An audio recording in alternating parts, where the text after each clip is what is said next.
Hi everyone, welcome. I'm preparing to check in on this pair of European Nightcrawler worm bins. They're 127 days old today, getting their 12th feeding.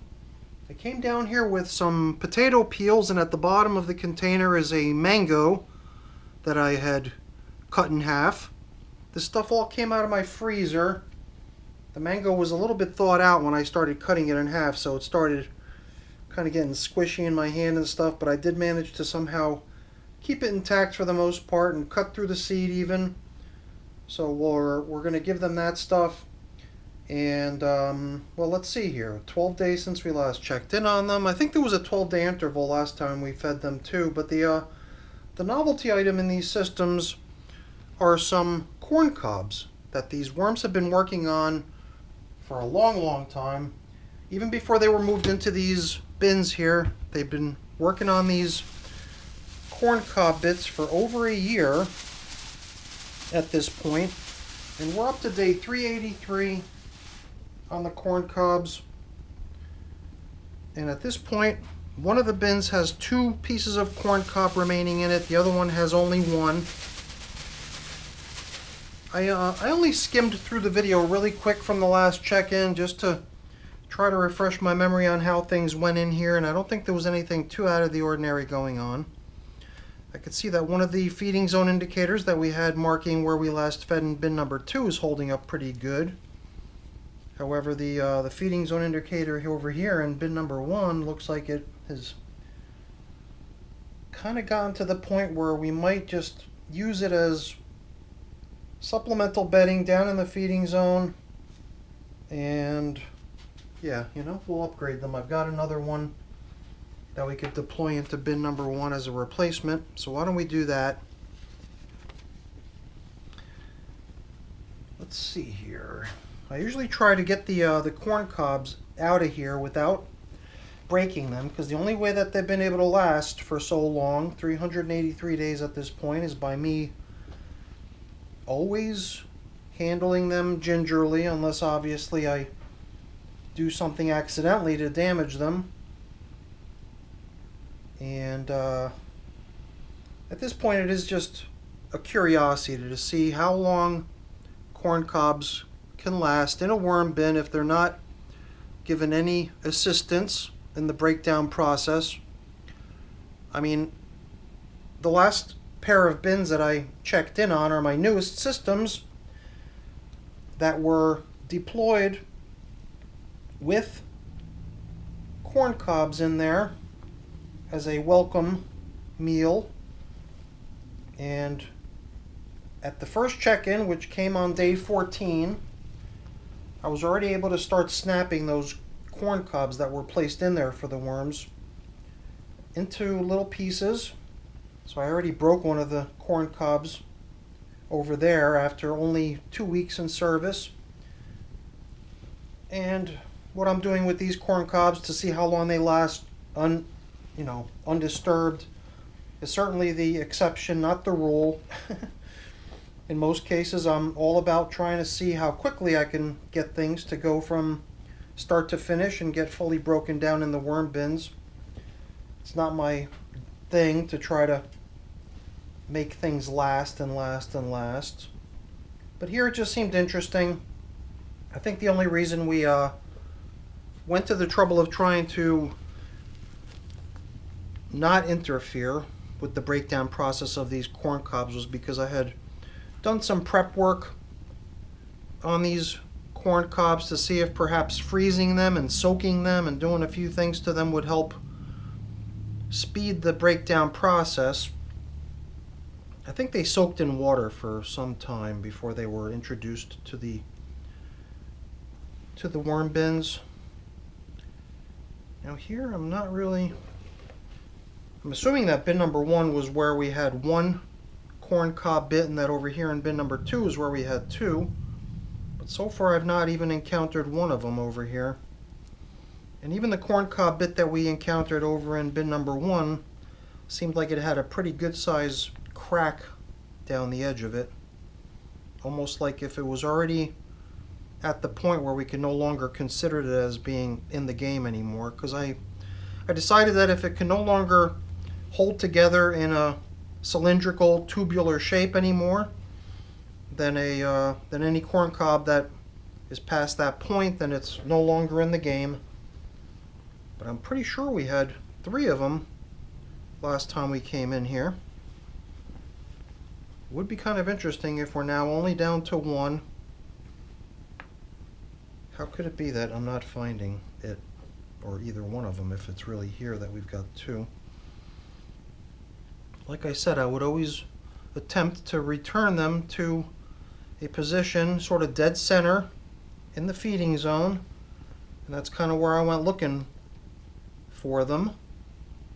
But now I really feel like I'm just prolonging the amount of time we're spending here in pursuit of a piece of corn cob.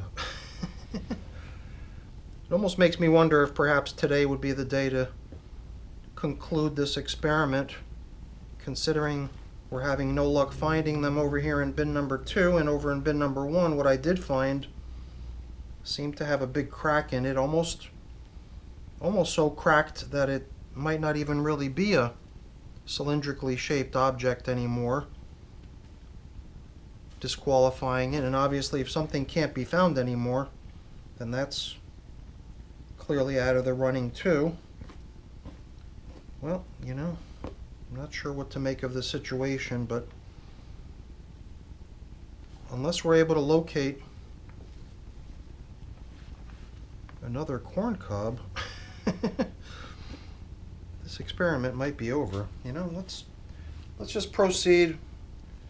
There's certainly not that much interest in these corn cob bits anyway. It is just a curiosity to see how long they'll last in worm bins without any interference. And I really never would have guessed that they would go this long. But I think it is time to proceed with getting these systems fed. You know, for that matter, okay, there it is. So tiny. I think I even made the thumbnail of the video of the last check-in very specific to the corn cobs, holding it up to the camera and comparing the diameter of the corn cob to one of my fingers. And now today, we could very well be at the end of the line with this little experiment. So here's one of the mangoes, and there's the seed in the middle. To tell you the truth, I wasn't even sure what I was dealing with here until I managed to cut through the middle.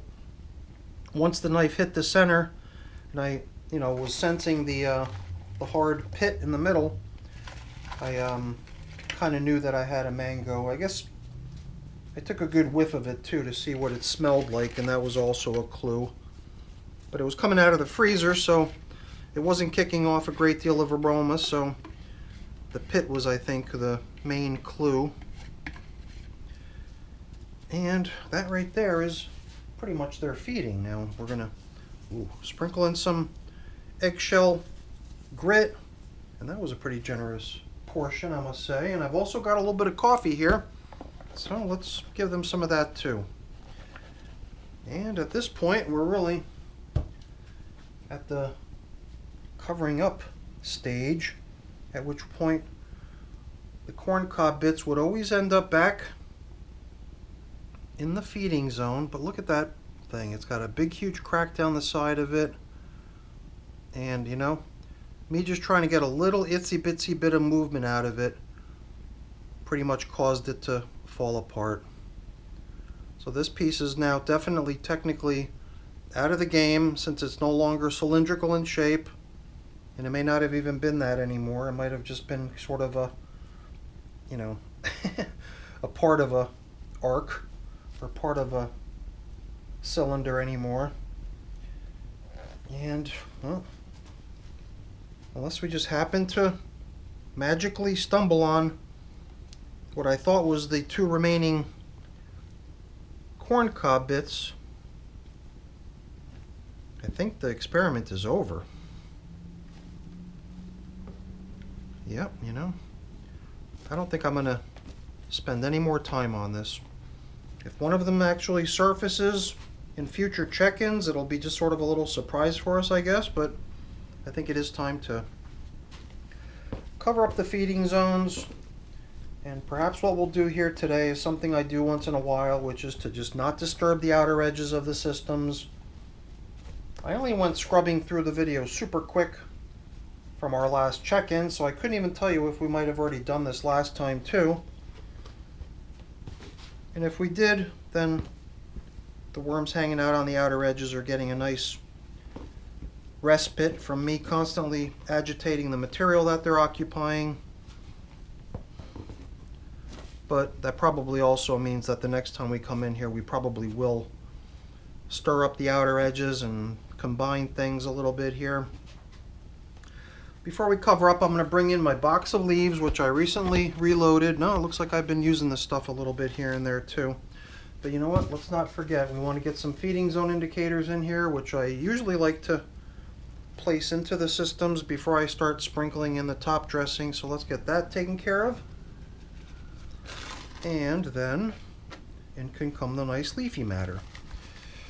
And another little worm bin maintenance hack that I've been doing lately is just to use some of this leafy matter to return any stuff that might have gotten stuck to my glove to the system, instead of taking it to the sink and washing it away.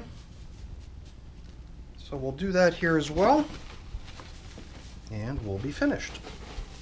Oops, well, got pretty generous there on that side. Let's bring some of this over here. It did appear to me like we were kind of skimpy on the leaves last time. Perhaps we were depleting the last of the supply in the box last time.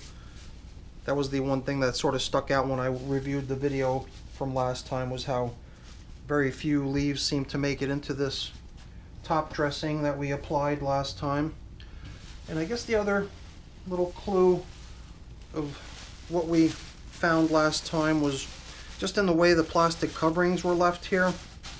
The way they were sort of not spread out to provide maximum coverage, but rather put on a little loosely to allow some airflow around the edges. I'll tell you the truth, I don't even feel like these systems are overly damp at all, so perhaps just that little opportunity to dry out by having loosely covered plastic draped out on the top might have helped a bit or something, but at this point I think they're okay. So I'm okay putting these plastic covers on a little bit more thoroughly this time. So that's it for the check-in, everyone. Hopefully you enjoyed it. If you did, as always, please don't forget to leave me a quick thumbs up before you go. That's always really appreciated. If you haven't done so already, please also consider subscribing to the channel. That's very much appreciated as well. Alright everyone, thanks for watching. Have a great day. Bye now.